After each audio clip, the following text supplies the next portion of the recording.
परमेश्वर की स्तुति हो। अवसर हम सबों को प्रदान किया कि हम एक बार फिर से ऑनलाइन प्रभु की महिमा करें। आइए हम प्रार्थना करें।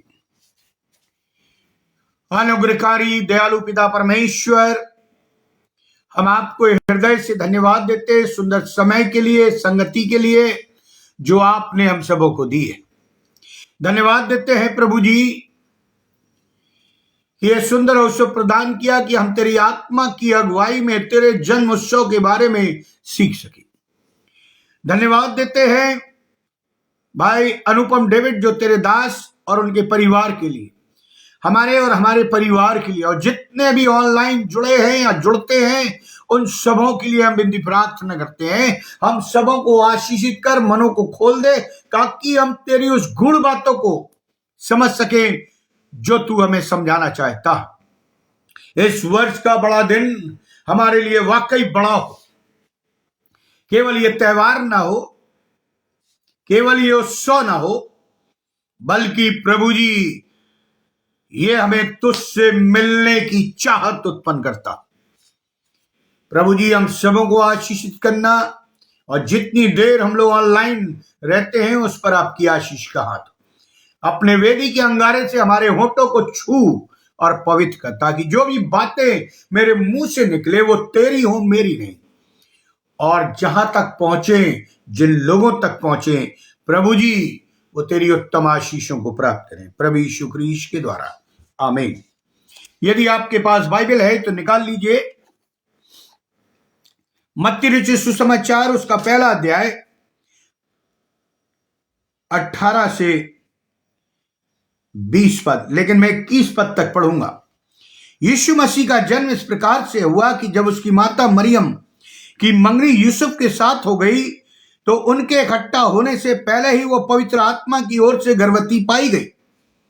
अतः उसके पति यूसुफ ने, जो धर्मी था, उसे बदनाम करना नहीं चाहता था, उसे चुपके से त्याग देने का विचार किया।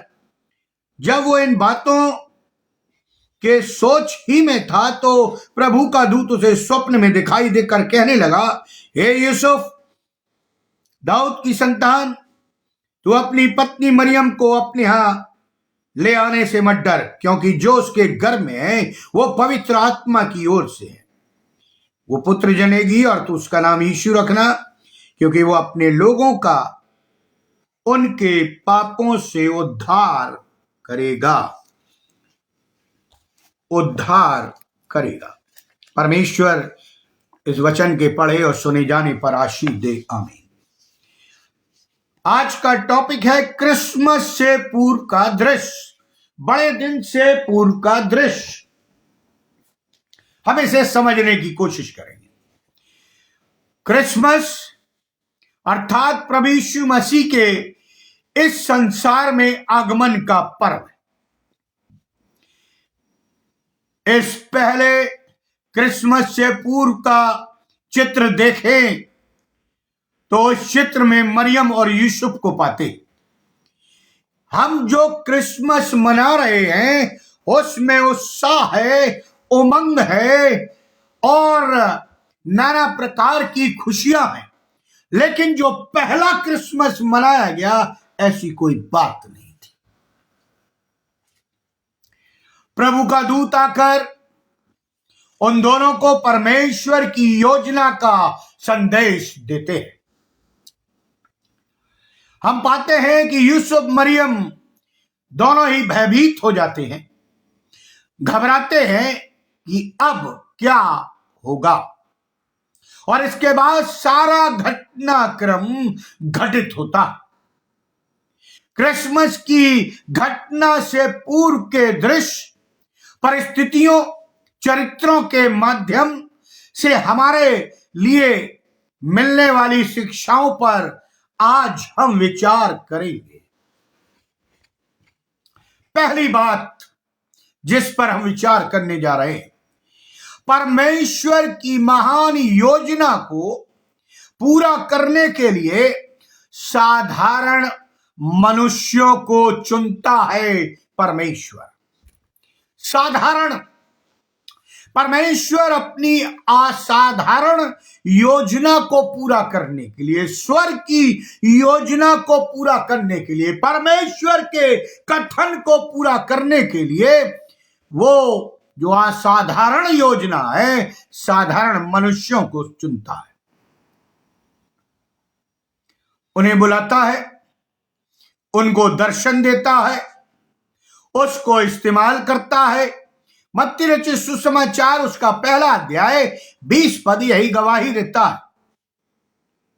यूसुफ के विषय में लिखा है, जब वो इन बातों के सोच में ही था तो प्रभु का स्वर्गदूत उसे स्वप्न में दिखाई देकर कहने लगा, हे यूसुफ दाऊद की संतान, तू अपनी पत्नी मरियम को अपने यहां ले आने से मत डर,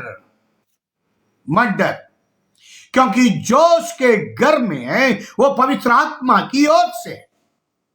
उसके बाद लूका 1:26 में हम पाते हैं कि 6वें महीने में परमेश्वर की ओर से जिब्राइल स्वर्गदूत गलील के नासरत में एक कुंवारी के पास भेजा गया, यानी यूहन्ना बपतिस्मा देने वाले के माता पिता के पास परमेश्वर दूत भेजता है। ये एक याजक है जकरिया और उसकी पत्नी है, जो यूहन्ना का जन्म होता है कि वो प्रभु यीशु मसीह के आगमन की उद्घोषणा करे, गवाही दे, उसका मार्ग तैयार करे या प्रशस्त करे। परमेश्वर गणनियों को चुनता है कि प्रभु यीशु मसीह के संदेश दूसरों तक वो प्रकट कर सके। जैसा लिखा है लूका रचित सुसमाचार उसका 2 अध्याय 15 पद में, गणनियों ने आपस में कहा, आओ हम बैतलहम जाकर ये बात जो हुई है जिसे हमने बताया है, प्रभु ने हमें जो बताया है, हमें बताया है, देखें।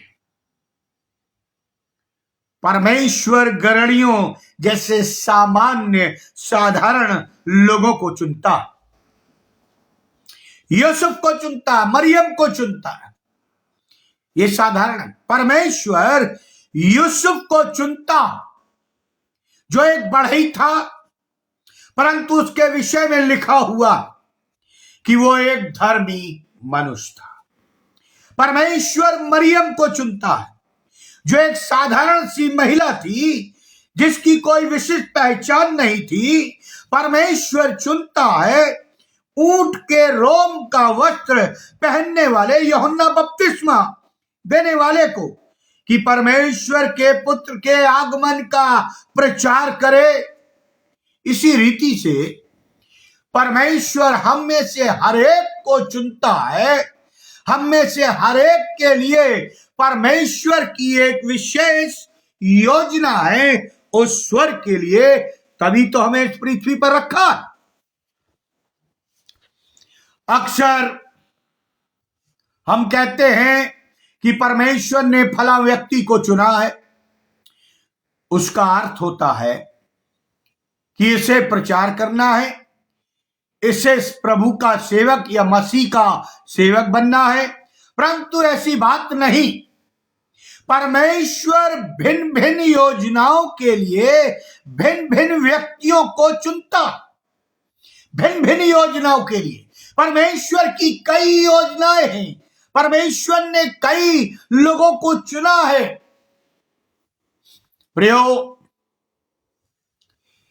बाइबल में हम पाते हैं कि परमेश्वर ने मूसा को चुना कि वो एक स्वतंत्रता संग्राम की अगुवाई करे और 20 लाख इस्राएलियों को मिस्र की गुलामी से छुटकारा दिलाए। उसने मूसा को चुना। उसने दाऊद को परमेश्वर ने चुना कि वो इस्राएल का राजा बन सके, जो एक छोटा सा बालक था। उसने यानी परमेश्वर ने नूह को चुना कि वो एक बड़ा जहाज, पानी का जहाज, जब पानी गिरा भी नहीं था, लोग जानते भी नहीं थे कि पानी कैसे गिरता है, ना देखा था ना सुना था। और जहाज को बनाने के लिए तकनीकी रूप से बहुत खूबसूरत से वो बना सके, उसने नूह को चुना था, उसने यूसुफ को चुना, जो वो मिस्र का प्रधानमंत्री बन सके। परमेश्वर ने गिदोन को चुना कि वो एक सेना का प्रमुख हो सके। परमेश्वर ने नहेमिया को चुना कि वो निर्माण का कार्य बखूबी कर सके, वो यरूशलेम की ध्वस्त शहरपनाह को बना सके।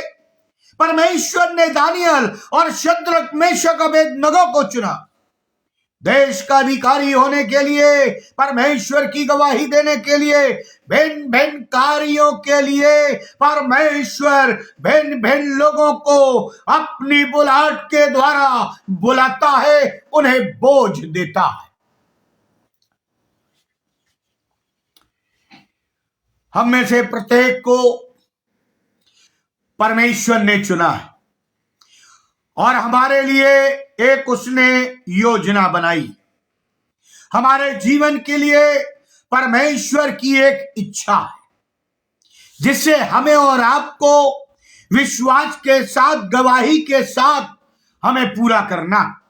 हो सकता है परमेश्वर ने एक शिक्षक के रूप में आपको चुना हो, ताकि जब आप कक्षा में जाएं, विद्यार्थियों के जीवन को तैयार करते हैं, तो आप उन्हें प्रभु यीशु मसीह के विषय में बता सके, उन्हें तैयार कर सके। जब ये बात आपके सामने आती है कि विज्ञान के दृष्टिकोण से छात्रों को बताएं कि किस प्रकार सृष्टि का सृजनहार या सृजना हुई, तो साथ ही साथ आप यह भी बता सके कि परमेश्वर ने सामर्थ्य से सृष्टि की रचना की है। यह साइंस का इसमें कोई योगदान नहीं। परमेश्वर ने अपनी सामर्थ्य से सृष्टि को रचा है, कहा और हो गया। हम और आप को परमेश्वर ने चुना है कि हम प्रभु यीशु मसीह की गवाही भिन्न भिन्न साधनों से, भिन्न भिन्न तरीकों से अपने जीवन के द्वारा दे सके। किसी को प्रचार करने का दान है, किसी को चंगाई देने का दान है, किसी को दुष्ट आत्माओं को निकालने का दान है, किसी को पहुनाई का दान है, किसी को सेवा का दान है, किसी को कई प्रकार का परमेश्वर ने उन्हें अपने लिए चुना है कि वो सेवकाई करे। हम और आप अपने जीवन, अपनी सच्चाई, अपनी ईमानदारी के साथ, अपनी सेवा के द्वारा प्रभु यीशु मसीह की गवाही दे। हो सकता है परमेश्वर ने आपको चुना हो इंजीनियर होने के लिए, हो सकता है परमेश्वर ने आपको राजनीतिज्ञ होने के लिए चुना हो सकता है परमेश्वर ने आपको चुना है कि आप एक अधिवक्ता यानी वकील, प्रचारक के रूप में, वक्ता के रूप में, ताकि आप उसकी गवाही दे सके। मध्यस्थता के रूप में चुना। परमेश्वर हमारे और आपके बाहरी रूप को नहीं देखता प्रियो, वो हमारे ऊंचे खानदान को नहीं देखता, परंतु वो हमारे हृदयों को देखता है, जांचता है। यूसुफ की धार्मिकता को परमेश्वर ने देखा कि वो सच्चा मनुष्य, वो परमेश्वर का भय मानता है, परमेश्वर की आज्ञा मानता है। मरियम की सहजता और विनम्रता को परमेश्वर ने देखा कि वो धर्मी महिला है, पवित्र है। वो स्वर्गदूतों से कहती है लूका 1:38 में, मैं प्रभु की दासी हूं, मुझे तेरे वचन के अनुसार हो। बहुत विचित्र बात। यदि आप पढ़े, यूसुफ और मरियम की शादी नहीं हुई थी। और वो गर्भवती हो गई थी।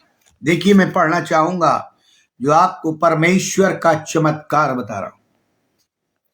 लिखा है, यीशु मसीह का जन्म इस प्रकार से हुआ 18 पर कि जब उसकी माता मरियम की मंगनी यूसुफ के साथ हो गई तो उनके इकट्ठा होने से पहले ही वो पवित्र आत्मा की ओर से गर्भवती हो गई। अतः वो गर्भवती है। वर्जिन बर्थ, वर्जिन मेरी की बात कर रहा हूं। और 19वें पद में लिखा है, अतः उसके पति यूसुफ ने जो धर्मी था, शादी नहीं हुई थी, और इसी प्रकार लिखा है वो बदनामी से उसे छोड़ देना चाहता था। फिर 20वें पद में लिखा है, दाऊद की हे यूसुफ दाऊद की संतान, ये परमेश्वर की जीनियोलॉजी में आ जाता है। एक साधारण व्यक्ति परमेश्वर के वंश में आ जाता है। प्रियो, लिखा है, यूसुफ दाऊद की संतान, तू अपनी पत्नी मरियम को, यानी शादी नहीं हुई लेकिन पति पत्नी घोषित कर दिए गए, क्योंकि परमेश्वर की उपस्थिति उन दोनों के बीच में थी और वो पवित्र आत्मा से गर्भवती थी। आज जब हम और आप विवाह करते हैं तो हम परमेश्वर को, त्रिएक ईश्वर को हाजिर और नाजिर जानकर उस पवित्र बंधन में बनते, लेकिन यहां तो खुद परमेश्वर उनकी गवाही दे रहा है। वो स्वयं वहां उपस्थित है। परमेश्वर ने जक्कई को चुना, जो लोगों की दृष्टि में घृणित था। जक्कई। परमेश्वर ने महसूल लेने वाले मत्ती को चुना। परमेश्वर ने मछुआरों को चुना, सामरी स्त्री को चुना।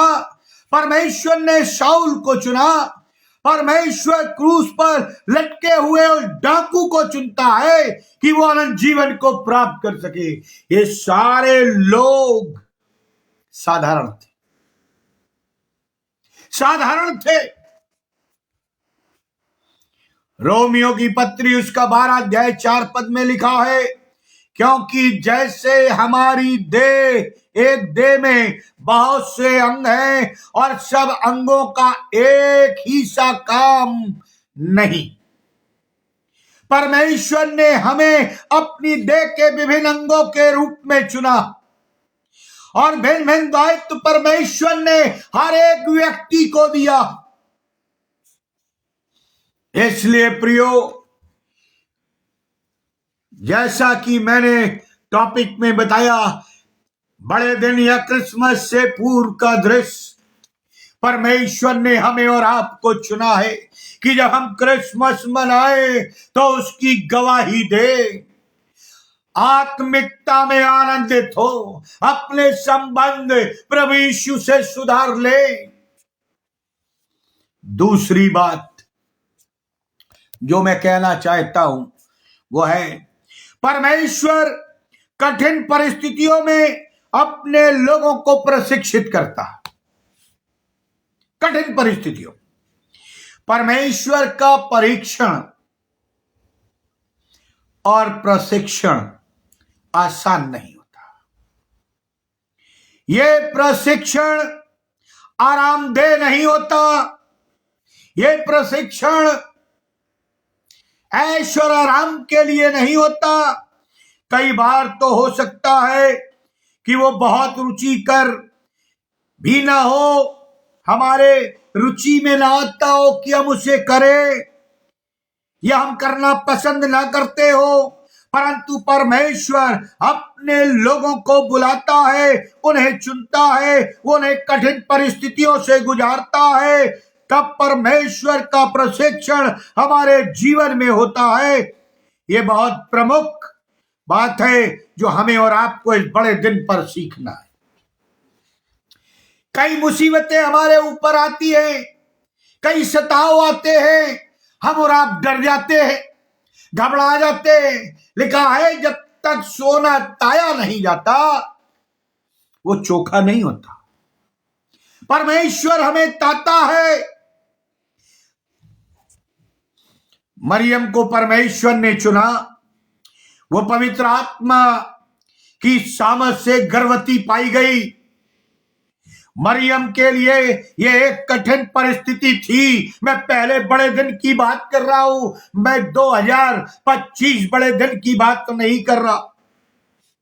मरियम के लिए एक कठिन परिस्थिति थी, क्योंकि व्यवस्था के अनुसार यदि कोई स्त्री विवाह से पहले गर्भवती हो जाती थी तो उसका पत्थरवाह कर दिया जाता था, उसे मार दिया जाता था। यूसुफ के साथ भी यही परिस्थिति थी, क्योंकि व्यवस्था के अनुसार, व्यवस्था के 22वें अध्याय में, व्यवस्था विवरण में जो बातें लिखी गई हैं उसमें यह बात पाई जाती है, यदि कोई व्यक्ति ऐसी स्त्री को, ध्यान से सुनिए, यदि कोई व्यक्ति ऐसी स्त्री को जो विवाह से पूर्व गर्भवती हो गई हो, यदि स्वीकार करता है तो उसे भी मृत्यु दंड दिया जा सकता था। ये व्यवस्था है। मरियम के साथ यूसुफ को भी मार डाला जा सकता था, वो बदनाम हो सकता था, उस पर झूठे आरोप लगाए जा सकते थे। वे दोनों सब प्रकार की नकारात्मक परिस्थितियों से गुजरे। प्रभु यीशु मसीह के जन्म के बाद हेरोदेस ने आज्ञा निकाल दी कि यरूशलेम, बैतलहम के आसपास के क्षेत्र में 2 साल और उससे कम आयु के जितने बालक हैं उनकी हत्या कर दी जाए। क्या ये पहला बड़ा दिन, आनंद का बड़ा दिन था? गड़रियों ने तो कंटाटा गाया था, स्वर्गदूतों ने गड़रियों को सुसमाचार दिया था, लेकिन ये बड़ा दिन, ये उद्धार का दिन, ये यीशु का दिन इतना सरल नहीं था।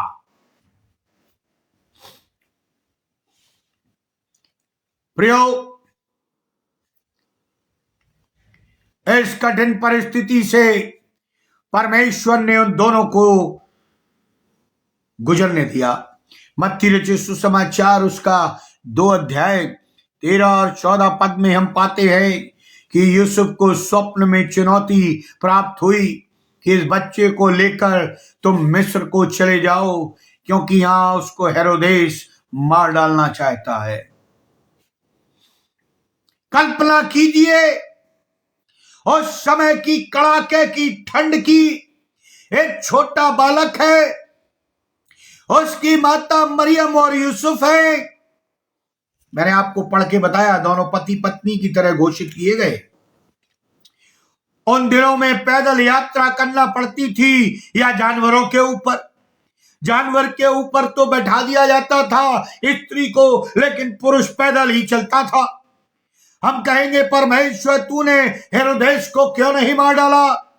अच्छा होता तू हेरोदेस का प्राण ले लेता, तेरे लिए तो 1 सेकंड की बात थी, परंतु नहीं।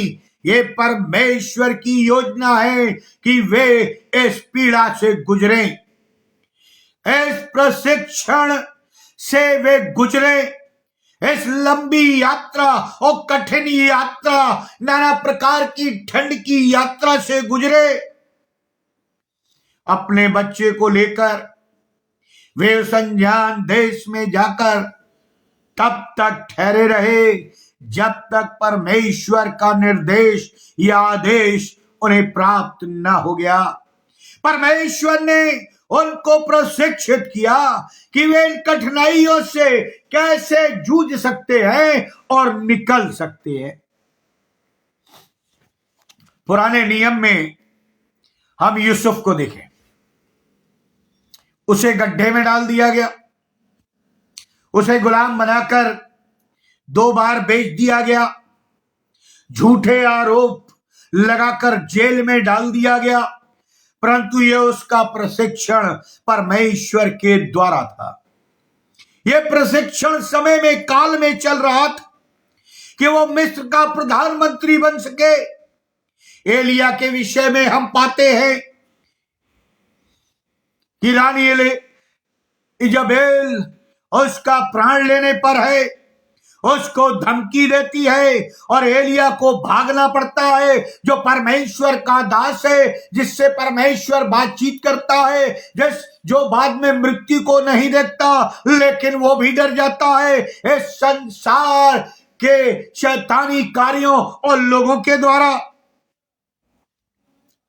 वो कभी कीरत के नाले में पड़ा है, 2 वर्ष की खामोशी से भरा इंतजार कर रहा है, कभी वो गुफा में जाकर छिप जाता है और कहता है, हे परमेश्वर, बहुत हो गया, बहुत हो गया परमेश्वर, अब मेरा प्राण मुझसे ले ले, अब मेरी जान मुझसे ले ले।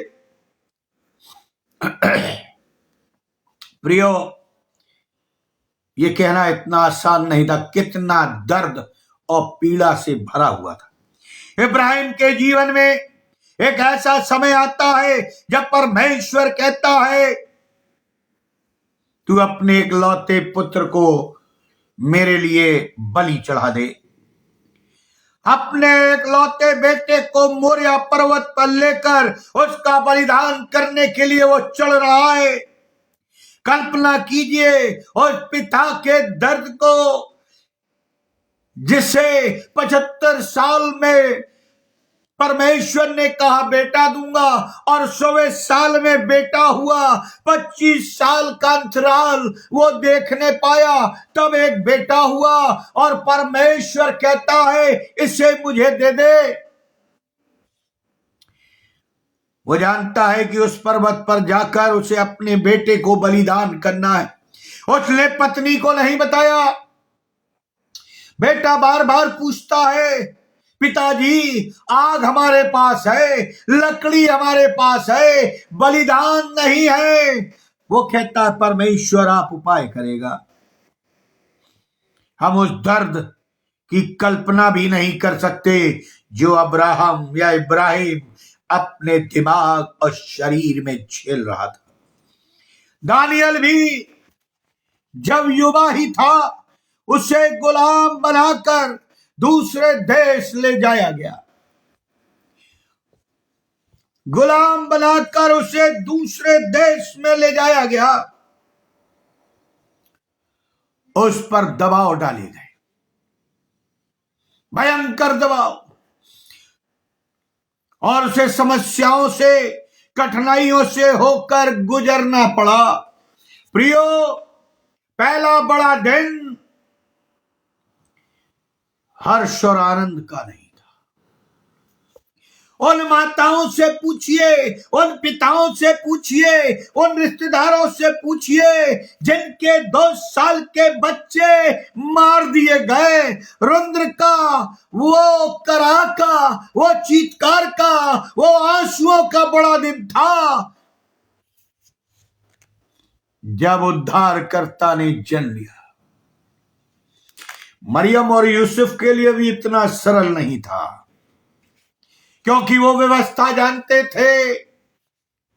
मरियम भी जानती थी कि मैं गर्भवती हूं, मुझे पत्थरवाह किया जा सकता है।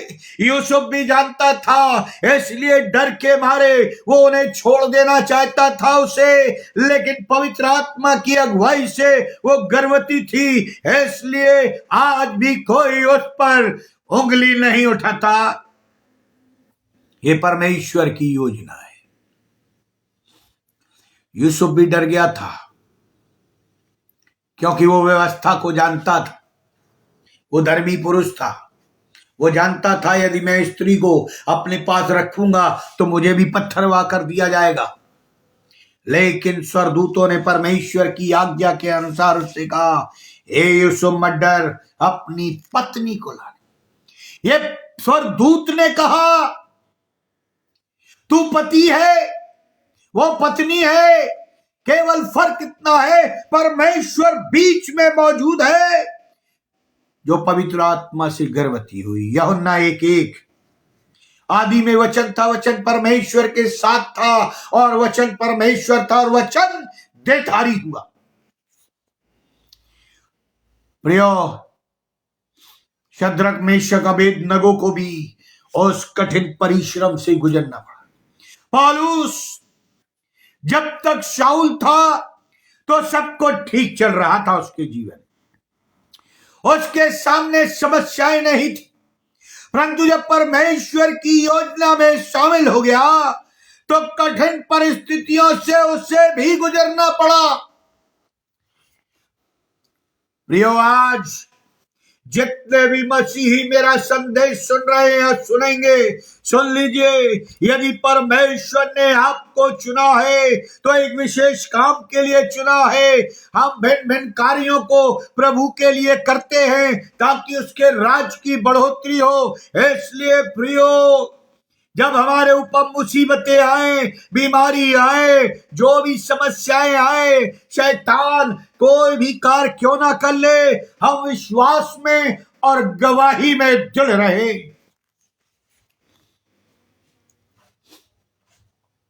प्रेरितों के काम के 18वें अध्याय में पौलुस पर जो सताव आए उसका वर्णन किया गया है। पौलुस के ऊपर 13 पत्रियां लिखी उसने। आज हम और आप पढ़ते हैं, जो बाइबल में दर्ज है, लिखा है, और परमेश्वर पौलुस के हाथों से सामर्थ के अनेक अनोखे काम दिखाता था, यहां तक कि रूमाल और अंगोछे उसकी देह से छुलवा कर बीमारों पर डालते थे और उनकी बीमारियां जाती रहती थी और दुष्ट आत्माएं उनमें से निकल जाया करती थी।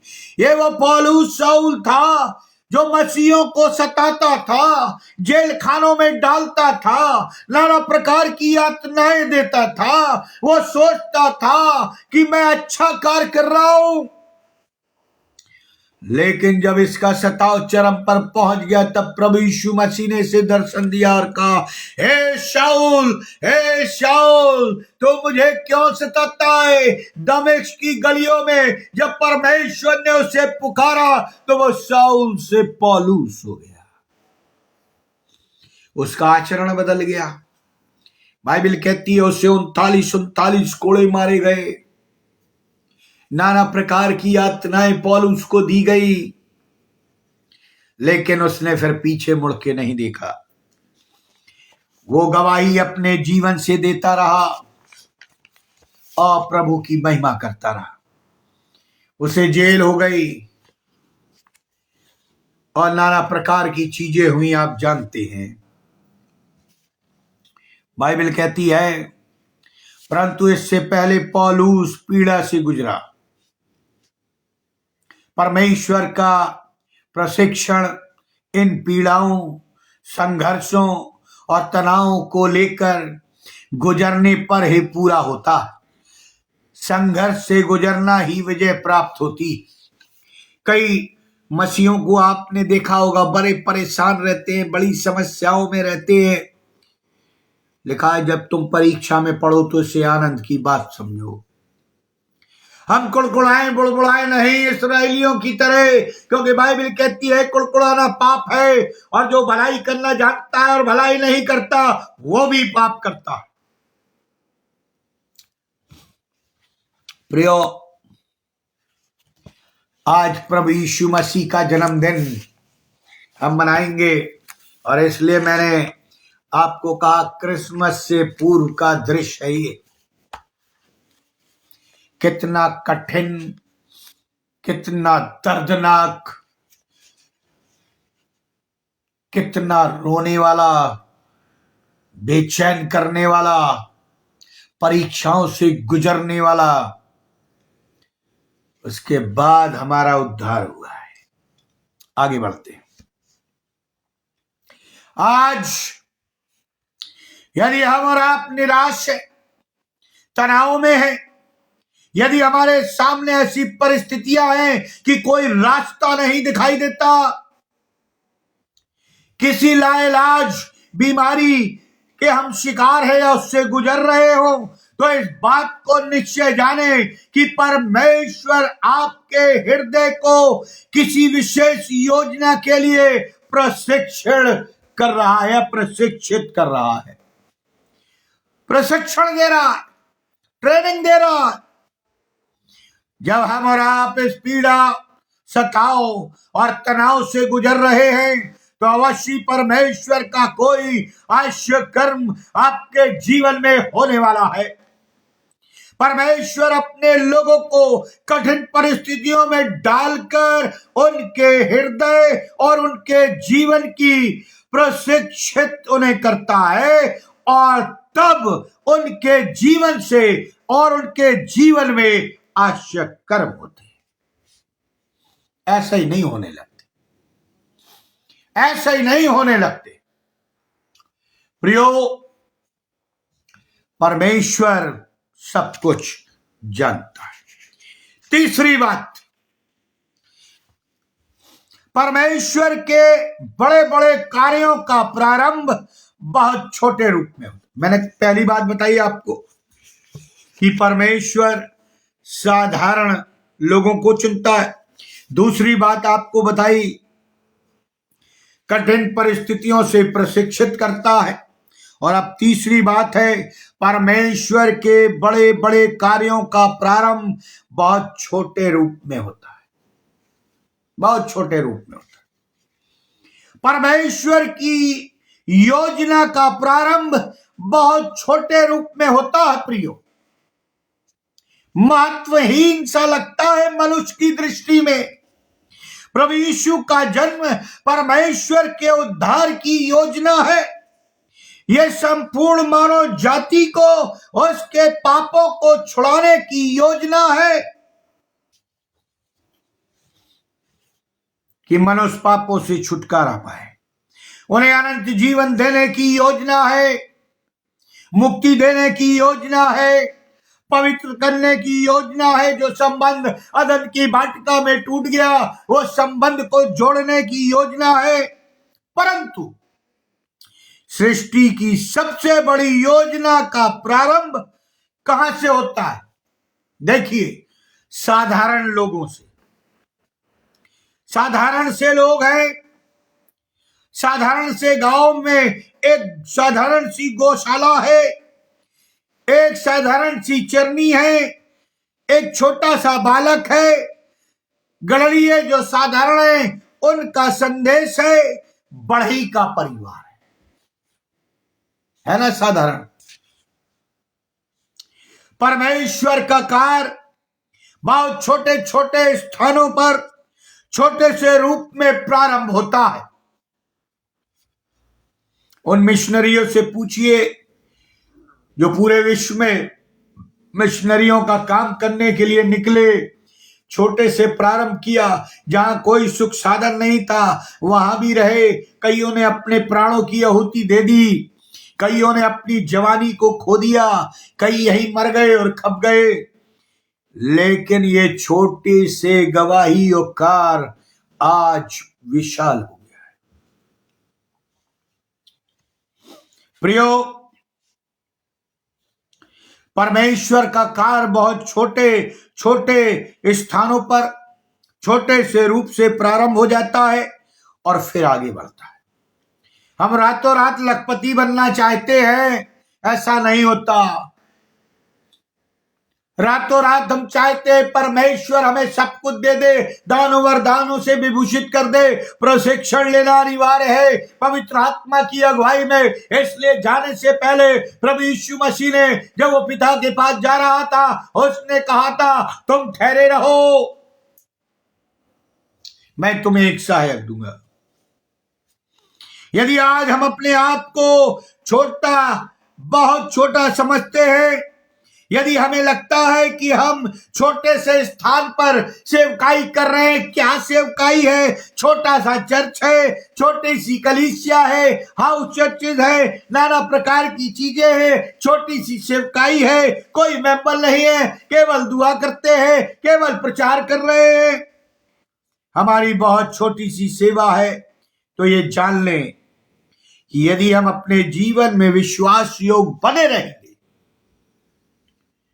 तो परमेश्वर हमारे जीवनों में बड़े बड़े कार्य करेगा और हमसे बड़े बड़े कार्य करवाएगा। परमेश्वर के कार्य का प्रारंभ और छोटी सी चरनी से होता है, वे नम्रता से होता है, छोटे लोगों से, टूटे हुए हृदयों से, दिलों से, छोटे से रूप में परमेश्वर की योजना का आरंभ होता है।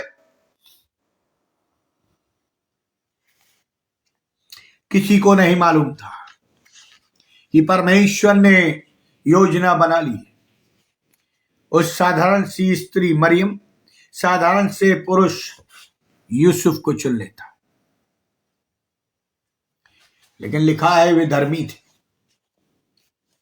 प्रियो, हम टेंशन ना लें कि हमें छोटी सी परमेश्वर ने सेवकाई दी है, हमें बहुत छोटे से गांव में रखा है, हमें बड़ा चर्च नहीं दिया, हमें बड़ी मिनिस्ट्री नहीं दी, हमें बड़ा बड़ा कुछ नहीं दिया, छोटा सा दिया है। प्रभु कहता विश्वास योग्य रहे तो मैं इसे बड़ा करूंगा और बड़े बड़े आश्चर्य कर्म करूंगा।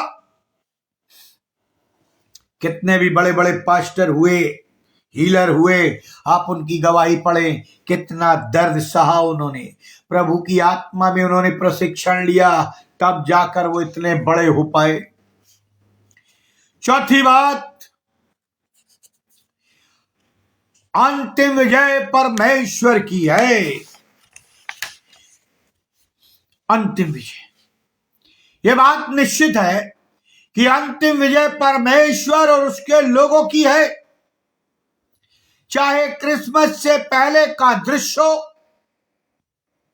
चाहे क्रिसमस के बाद का, चाहे ईस्टर के अवसर का पुनरुत्थान से पहले का दृश्य हो, या चाहे पुनरुत्थान के बाद का दृश्य, हम पाते हैं कि सब में परमेश्वर की इच्छा पूरी होती है, उसकी योजना पूरी होती है। चाहे हेरोदेस और उनकी सेनाएं हो, चाहे पिलातूस हो, रोमी सल्तनत हो, यहूदा का षड्यंत्र हो, और चाहे कैसर का आदेश। आज के संदर्भ में यही कहें तो चाहे कोई भी दल हो, डिनोमिनेशन हो, कैसी भी शक्तिशाली नेता हो, चाहे कोई भी व्यक्ति शासन के उच्च पद पर बैठा हो, प्रभु यीशु के कार्य को, उसके सुसमाचार प्रचार को कोई नहीं रोक सकता, कोई समाप्त नहीं कर सकता। अंतिम विजय जीवित प्रभु की, यीशु की है। प्रियो, मौत भी उसे नहीं हरा सकी, पुनरुत्थित हो गया। शैतान का सिर उसने कुचल दिया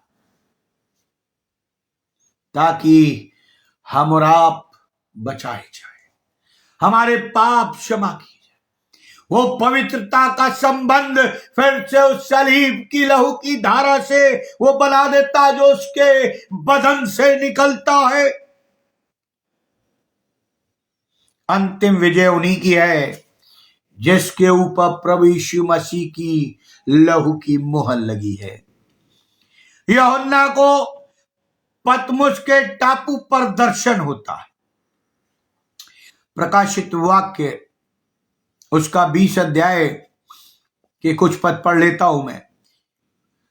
फिर मैंने सिंहासन देखे और उन पर लोग बैठ गए और उनको न्याय करने का अधिकार दिया गया, और उनकी आत्माओं को भी देखा जिनसे सिर यीशु की गवाही देने और परमेश्वर के वचन के कारण काटे गए थे, और जिन्होंने न उस पशु की और न उसकी मूरत की पूजा की थी और न उसकी छाप अपने माथों और हाथों पर ली थी, वे जीवित होकर मसीह के साथ 1000 वर्ष तक राज करते रहेंगे। प्रकाशित वाक्य 20 अध्याय 4 पद। मुझे याद आता है ग्रैहम स्टैन को उनके बेटों के साथ जिंदा जला दिया गया उड़ीसा। उनके जीवन का समापन हो गया। जिन जिन गांव को, जिस शहर को, जिन लोगों को उसने कुछ रोगों से बचाया था, उन्हीं ने मार डाला। परंतु मेरे प्रियो, जब प्रभु यीशु मसीह का दृश्य में है,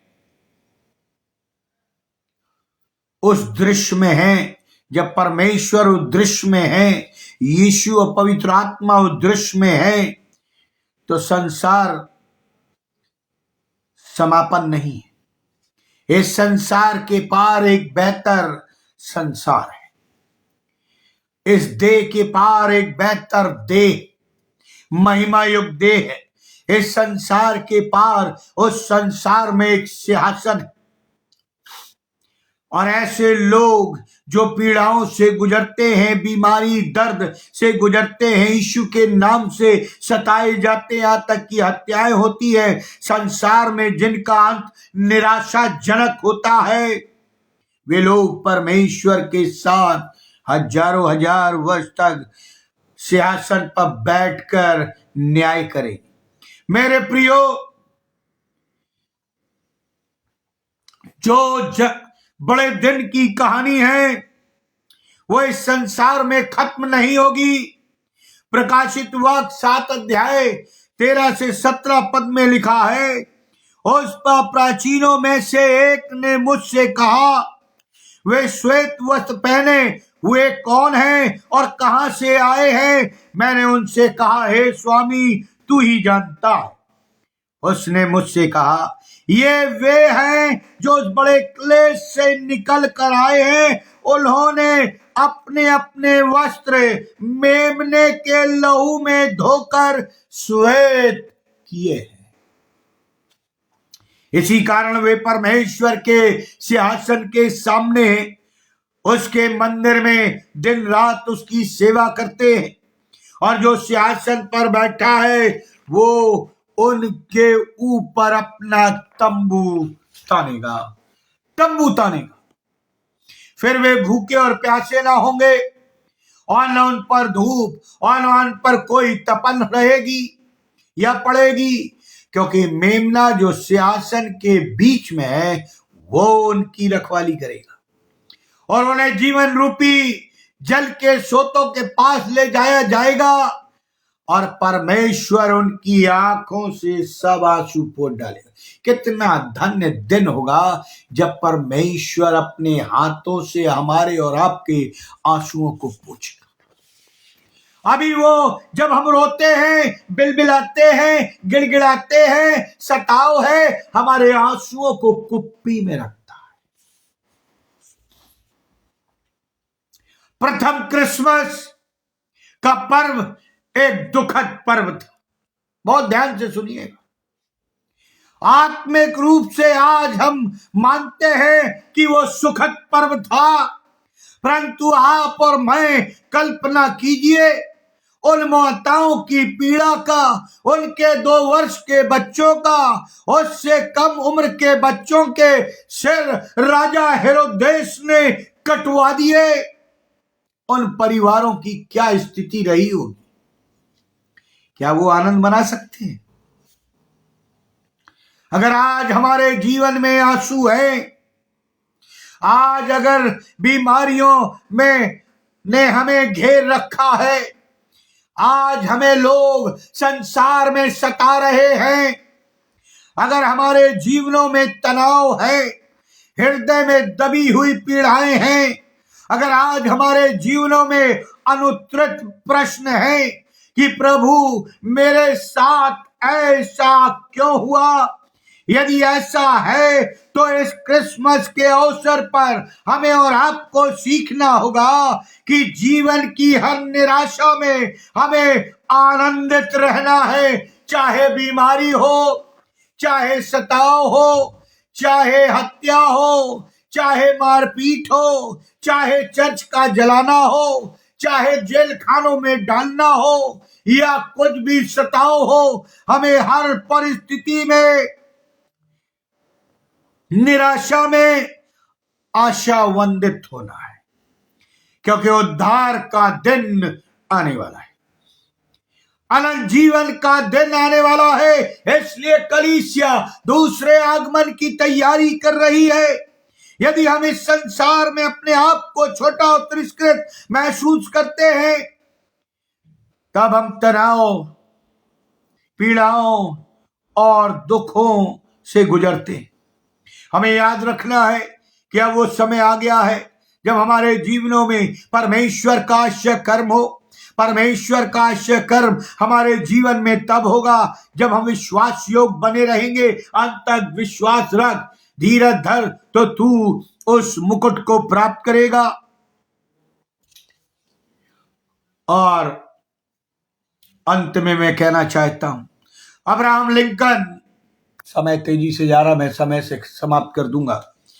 जब अमेरिका के राष्ट्रपति बने तो वो बहुत मानसिक तनाव से गुजरे, क्योंकि उस समय अमेरिका गृह युद्ध से गुजर रहा था।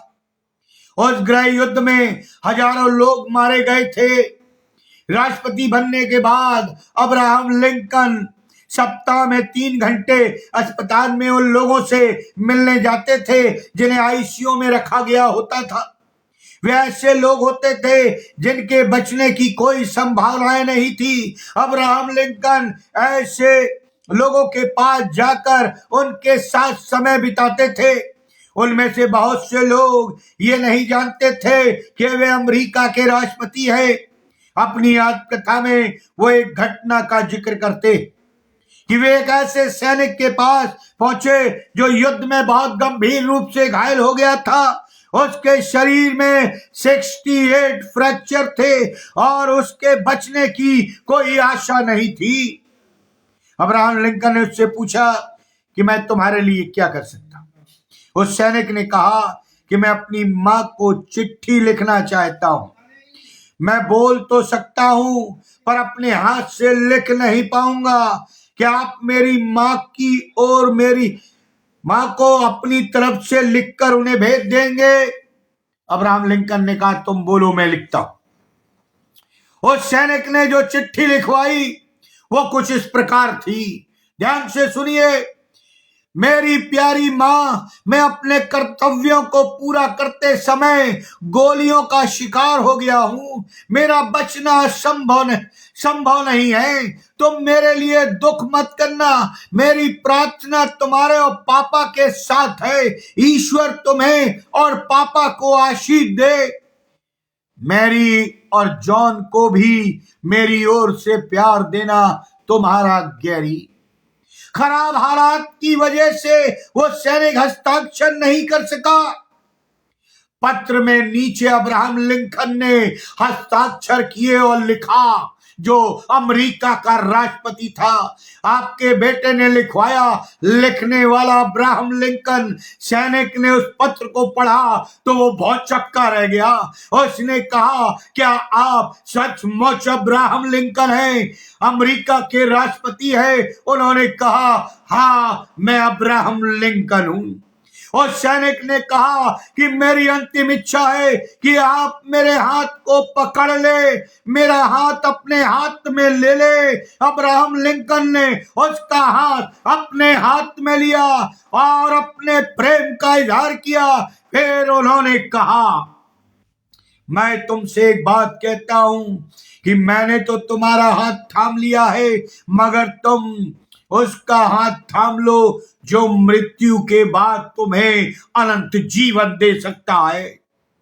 और वो प्रभु यीशु मसीह है। अब्राहम लिंकन की उस गवाही ने उस मृत्यु शैया पर पड़े उस सैनिक ने उसी दिन प्रभु यीशु को ग्रहण किया और स्वीकार कर लिया। क्रिसमस के पूर्व के दृश्य से हमारे लिए संदेश है कि परमेश्वर हम सबों को चुनता है, अलग अलग कार्यों में हमें तैयार करता है कि हम उसकी गवाही दें। जिसने उसकी कलीसिया मसीह की देह उन्नत हो सके। परमेश्वर हमें कठिनाइयों से चुनता है, हमारा प्रशिक्षण करता है ताकि हम और मजबूती से प्रभु यीशु मसीह के कार्य करें। क्रिसमस के पूर्व का दृश्य हमें स्मरण दिलाता है कि परमेश्वर के महान कार्य छोटे छोटे साधारण स्थानों से, छोटे छोटे लोगों से, छोटे छोटे लोगों में पूरे होते हैं। परमेश्वर हमें स्मरण दिलाता है कि अंतिम विजय परमेश्वर की होगी। चाहे इस संसार में हमें कैसी भी परिस्थितियों से गुजरना पड़े, तब भी अंतिम विजय परमेश्वर की होगी, परमेश्वर के लोगों की होगी, मेरी और आपकी होगी, जो प्रभु यीशु मसीह पर विश्वास करते हैं, जो लड़खड़ाते नहीं सही मगर प्रभु का हाथ पकड़ के चलते हैं। यदि ऐसा है तो हमारा बड़ा दिन सार्थक होगा, अन्यथा ये एक त्योहार होगा, और त्योहार आता है और जाता है। इसलिए प्रियो, परमेश्वर चाहता है कि हम प्रभु में आगे बढ़े। परमेश्वर इस वचन पर आशीष दे। आइए हम प्रार्थना करें। अनुग्रहकारी दयालु पिता परमेश्वर, हम धन्यवाद देते हैं प्रभु जी इस क्रिसमस के दृश्य के लिए जो क्रिसमस के पहले का है।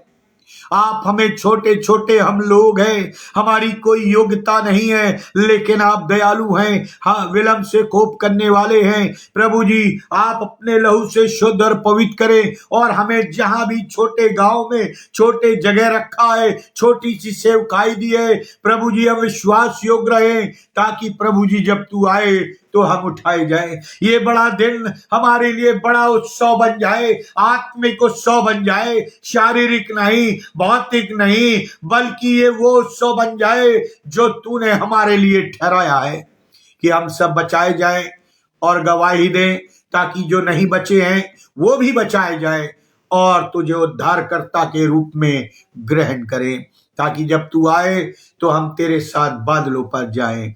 हम विनती प्रार्थना करते, जितने ऑनलाइन जुड़े हुए हैं उन्हें आशीषित करना, भाई अनुपम डेविड के लिए उन्हें आशीषित करना, उनके परिवार को आशीषित करना, हमारे परिवार को आशीषित करना, और इस बड़े दिन में उन्हें देना कि हम अपने छोटे से जीवन के द्वारा, छोटी सी सेवकाई के द्वारा हम तेरी महिमा कर सके, जो तुझे ग्रहण योग्य ठहरे।